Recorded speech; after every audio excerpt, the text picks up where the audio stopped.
Everyone, मी doctor Sushma Bende educations मध्ये आपलं स्वागत आहे. काल आपण शिकलो होतो variations in the acceleration due to gravity. Acceleration due to gravity म्हणजे स्मॉल जी. या स्मॉल जी मध्ये कशा पद्धतीने व्हेरिएशन्स येतात हे आपण काल बघितलं, हे आपण प्रिव्हियस व्हिडिओमध्ये बघितलं होतं. या व्हिडिओमध्ये आपल्याला हे साईडला लिहिलेले जे पॉइंट्स आहेत, mass, weight, difference between mass and weight आणि ग्रॅव्हिटेशनल वेव्हज, हे 4 पॉइंट्स आपल्याला या व्हिडिओमध्ये कव्हर करायचे. ओके, तुम्हाला मला सांगायचं होतं की जर तुम्हाला काही समजलं नसेल, जर तुम्हाला काही प्रॉब्लेम्स असतील तर कमेंट बॉक्समध्ये टाका. I will definitely answer it. Okay, हा, तर लेट अस स्टार्ट. पहिला पॉइंट आहे mass. What is mass? The amount of matter present in the amount of matter present in the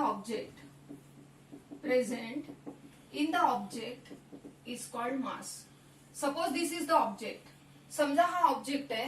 या ऑब्जेक्ट मध्ये मॅटर किती आहे हे सांगणं, त्याचं अमाउंट सांगणं, it is called as mass. Amount of matter present in the object is called its mass. Means stuff inside the object is called as its mass. आता हे जे स्टफ इनसाइड द ऑब्जेक्ट आहे तर हे change होऊ शकत नाही.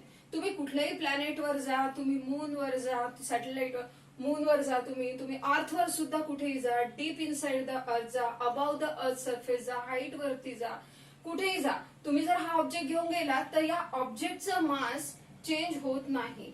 कुठल्याही ऑब्जेक्टचं मास जे आहे ते चेंज होत नसतं, कारण amount of matter present in it change होत नसतं. Okay, then what is mass? The amount of matter present in the object is called its mass, or stuff inside the object is called its mass. Newton नुसार the measure of quantitative measure of inertia is also called as mass. What is inertia? Inertia म्हणजे जडत्व. त्याचा जडपणा जो असतो त्याला जडत्व म्हणतात. Let this is the object. When we apply force on the object, it gains some acceleration. Okay, this object accelerates when we apply force on it. मग जर समजा एखाद्या ऑब्जेक्टचं mass greater is the mass, greater is the inertia. Mass जास्त असेल तर inertia जास्त राहील. आणि मास आणि इनर्शिया जास्त आहेत तर तुम्ही सेम फोर्स अप्लाय करताय तर छोटा ऑब्जेक्ट जर असेल तर तो जास्त दूर जाईल. छोटा इन द सेन्स मास कमी असेल तर तो ऑब्जेक्ट जास्त दूर जाईल, ऍक्सिलरेट जास्त होईल. आणि जर समजा ज्याचं मास जास्त असेल तर तो ऑब्जेक्ट कमी ऍक्सिलरेट होईल. Okay, greater is the mass, greater is the mass, greater is the mass, greater is inertia and lesser is acceleration. तर मास म्हणजे काय? तर mass is measure of inertia, असं सुद्धा क्वांटिटेटिव्ह मेजर ऑफ इनर्शिया असं सुद्धा न्यूटननी सांगितलेलं आहे. युनिट कशामध्ये मोजतो आपण मास? तर mass is measured in kilogram. MKS unit और SI unit, its SI unit is kilogram and CGS unit is gram. Gram is the CGS unit of mass and SI unit is kilogram. आता याला explain करण्याकरता डिरेक्शनची गरज नाहीये. Okay, no need of direction to explain the mass, and hence it is a scalar quantity. Mass is a scalar quantity. मग तुम्हाला मास काय आहे हे आता समजलं असेल. What is mass? The amount of matter present in the object is called as its mass. मग त्याच्या पुढे its SI unit is kilogram and its CGS unit is gram. Mass never changes from place to place. Mass place to place change होत नाही आणि it is a scalar quantity.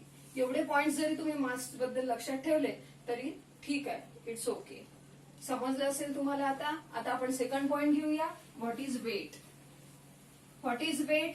तुम्हाला हे माहिती आहे की अर्थ सरफेस वरती किंवा अर्थ जवळ असलेल्या कुठल्याही ऑब्जेक्ट वरती अर्थ एक्झर्ट्स gravitational force.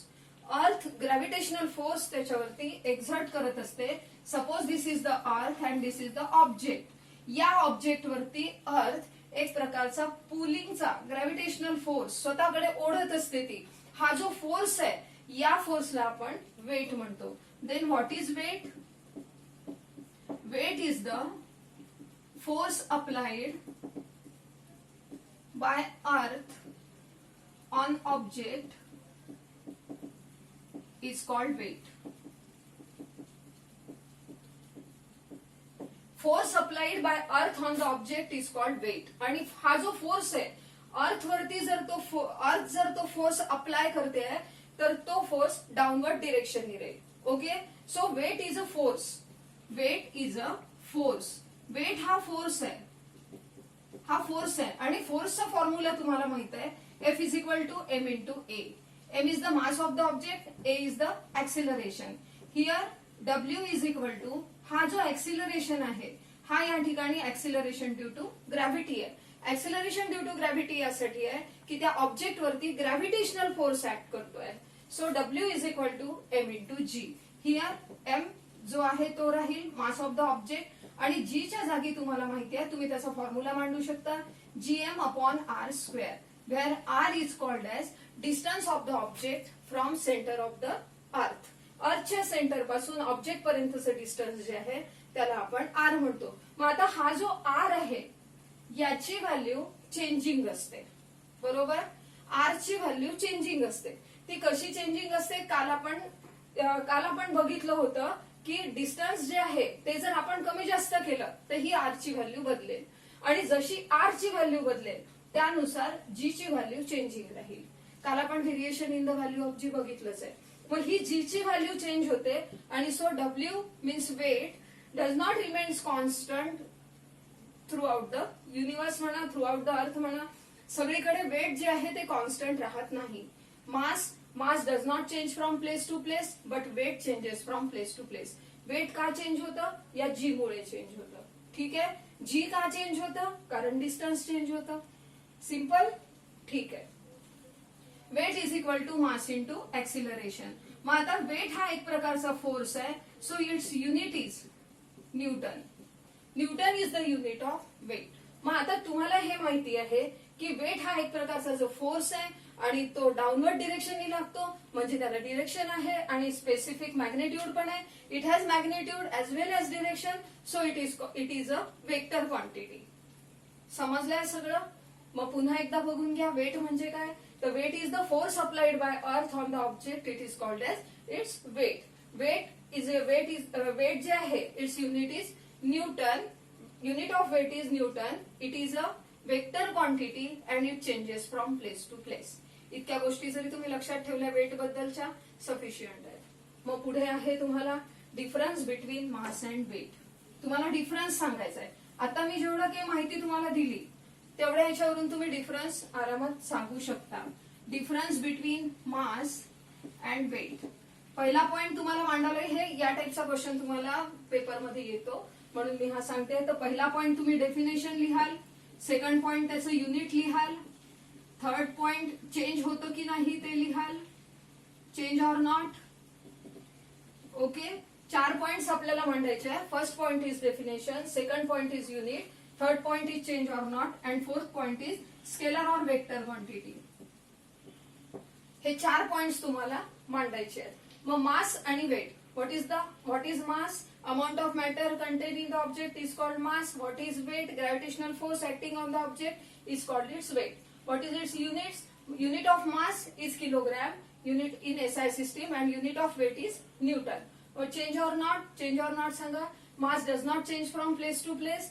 Weight changes from place to place. Then last one is scalar or vector. Mass is a scalar quantity. Weight is a vector quantity. 4 points जे आहेत हे इम्पॉर्टंट पॉइंट्स आहे, हे तुम्हाला त्याच्यामध्ये लिहिता यायला पाहिजे. आता एक महत्वाची गोष्ट अशी असते की तुम्ही आपल्या बोली भाषेमध्ये नेहमीच्या व्यवहारामध्ये बघा, आपण असं सांगतो की फ्रेंडचं वेट माझ्या 50 kg आहे. 50 kg हे जर तुम्ही तुमच्या फ्रेंडचं वेट सांगताय तर it is not a weight, actually it is a mass. हे जे असतं हे मास असतं.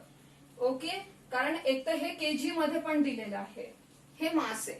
आणि जर तुम्हाला, कारण आपण अमाऊंट ऑफ मॅटर या ठिकाणी बघत असतो, आणि जर तुम्हाला याचं वेट काढायचं असेल तर weight is equal to M into G. So 50 multiplied by 9.8 आणि 9.8 जर घ्याल तुम्ही तर हे नियर अबाउट 490 न्यूटन इतकं हे येईल. आणि वेट जे आहे ते नेहमी न्यूटन मध्ये सांगितलं जातं आणि मास जे आहे ते किलोग्राम मध्ये सांगितलं जातं. पण आपण व्यवहारामध्ये नॉर्मली आपण मासलाच वेट गृहीत धरतो. ठीक आहे, आयडिया क्लिअर झाली. मग आता यावरती तुम्हाला न्यूमरिकल्स विचारू शकतात. मग न्यूमरिकल्स मध्ये मास इतकं, वेट इतकं, मग मूनवर इतकं राहील, यावर इतकं, या टाईपचे होतील ते न्यूमरिकल्स. हे सगळे न्यूमरिकल्स मग नंतर आपण एखाद्या व्हिडिओमध्ये आपण हे कव्हर करू. ठीक आहे. आता आपण नेक्स्ट पॉइंट कडे वळूया. Next point is gravitational waves.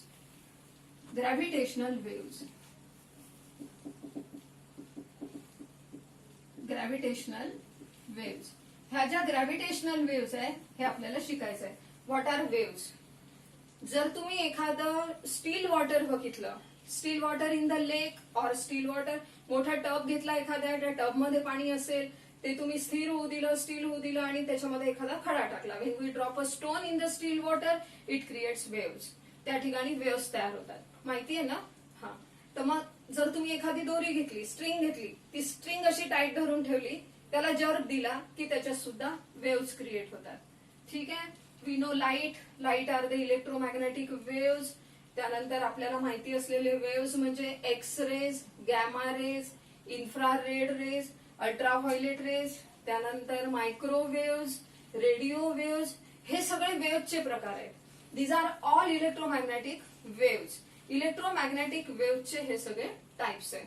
And similar waves are emitted by astronomical objects. आपले जे ऍस्ट्रॉनॉमिकल ऑब्जेक्ट्स आहेत ते सुद्धा वेव्स काही जनरेट करत असतात. या टाइपचे वेव्स क्रिएट करतात ते. आणि हे जे वेव्स आहेत हे आपल्या इथे काही स्पेशल इन्स्ट्रुमेंट बनवलेले आहेत आणि ते इन्स्ट्रुमेंट या वेव्सला रिसीव्ह करतात and they convert it into data. आणि मग त्याला डेटामध्ये कन्व्हर्ट केलं जातं आणि नंतर त्यापासून आपल्याला माहिती मिळते सगळी युनिव्हर्स बद्दलची. ठीक आहे. मग आता what are gravitational waves? These are different types of waves. हे जे ग्रॅव्हिटेशनल वेव्स आहे हे थोडे वेगळे वेव्स असतात. These are very weak waves. खूप वीक वेव्स आहेत हे.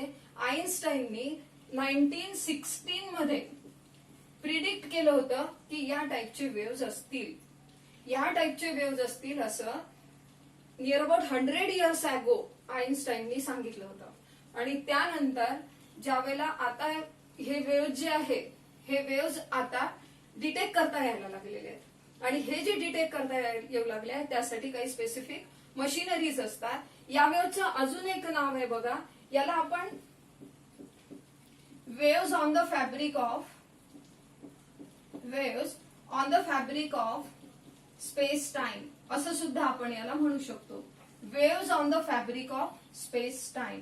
हे जे वेव्स आहे हे वेव्स रिसीव्ह करायसाठी specific type of sensitive machinery बनवलेली आहे. आणि त्यापैकी एक मशिनरी असते लिगो.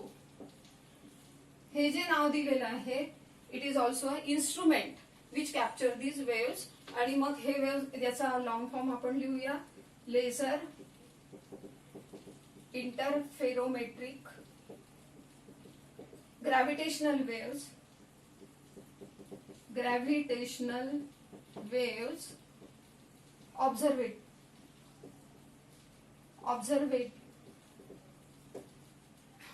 Laser interferometric gravitational waves ऑब्झर्वेटिंग.